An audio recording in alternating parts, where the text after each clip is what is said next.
Stanley worked for a company in a big building where he was employee number 427. Employee number 427's job was simple. He sat at his desk in room 427 and he pushed buttons on the keyboard. Orders came to him through a monitor on his desk, telling him what buttons to push, how long to push them, and in what order. This is what employee 427 did every day of every month of every year. And although others might have considered it soul-lifting, Stanley relished every moment that the orders came in, as though he had been made exactly for this job. And Stanley was happy. And then one day, something very peculiar happened. Something that would forever change Stanley. Something he would never quite forget. He had been at his desk for nearly an hour when he realized that not one single order had arrived on the monitor for him to follow. No one had showed up to give him instructions, call a meeting, or even say hi.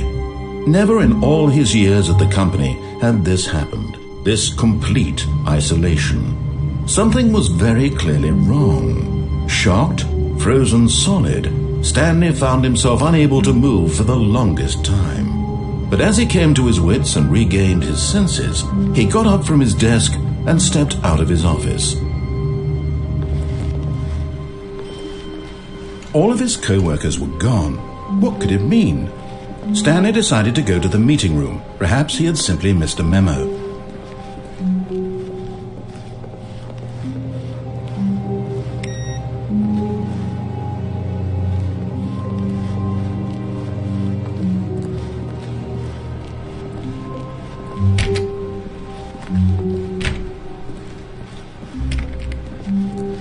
When Stanley came to a set of 2 open doors, he entered the door on his left. This was not the correct way to the meeting room, and Stanley knew it perfectly well. Perhaps he wanted to stop by the employee lounge first, just to admire it. Ah, yes, truly a room worth admiring. It had really been worth the detour after all, just to spend a few moments here in this but eager to get back to business, Stanley took the first open door on his left. And so he detoured through the maintenance section, walked straight ahead to the opposite door, and got back on track.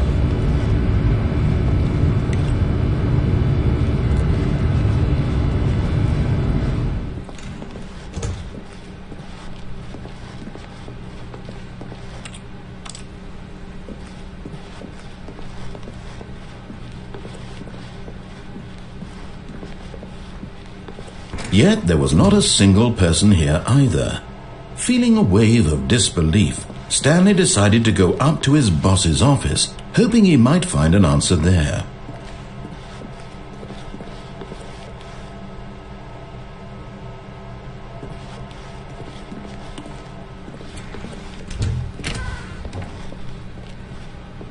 Stanley stepped into the broom closet, but there was nothing here, so he turned around and got back on track. Coming to a staircase, Stanley walked upstairs to his boss's office.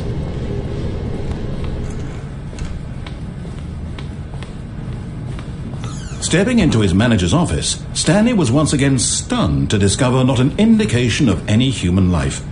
Shocked, unraveled, Stanley wondered in disbelief who orchestrated this. What dark secret was being held from him?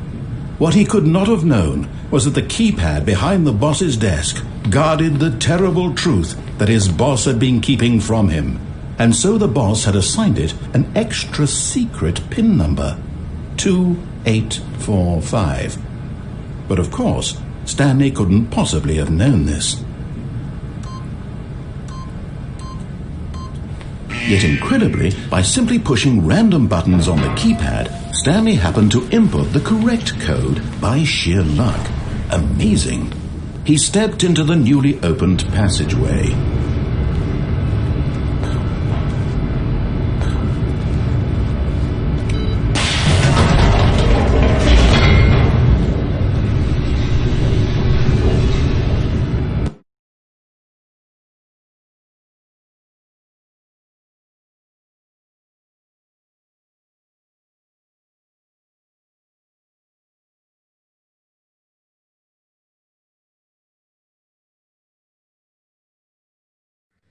Descending deeper into the building, Stanley realized he felt a bit peculiar.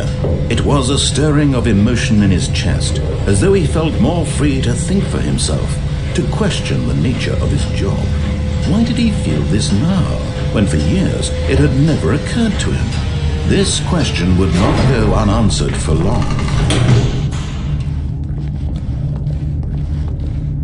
Stanley walked straight ahead through the large door that read Mind Control Facility.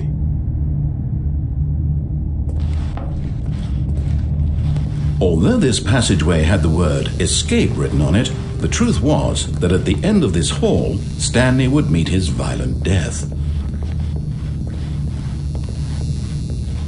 The door behind him was not shut. Stanley still had every opportunity to turn around and get back on track.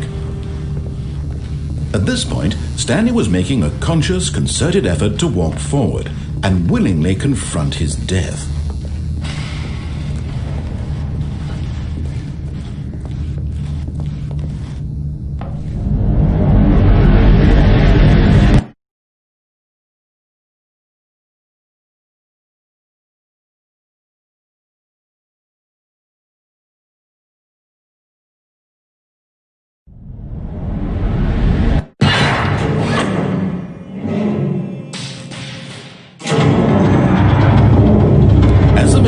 Into motion, and Stanley was inched closer and closer to his demise, he reflected that his life had been of no consequence whatsoever. Stanley can't see the bigger picture. He doesn't know the real story, trapped forever in his narrow vision of what this world is. Perhaps his death was of no great loss, like plucking the eyeballs from a blind man. So he resigned and willingly accepted this violent end to his brief and shallow life. Farewell, Stanley.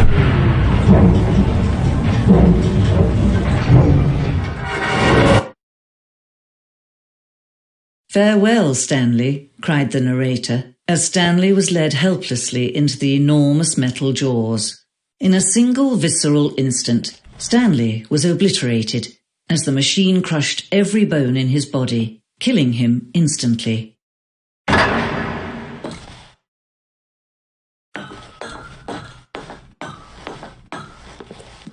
And yet it would be just a few minutes before Stanley would restart the game, back in his office, as alive as ever. What exactly did the narrator think he was going to accomplish? When every path you can walk has been created for you long in advance, death becomes meaningless, making life the same. Do you see now? Do you see that Stanley was already dead from the moment he hit start?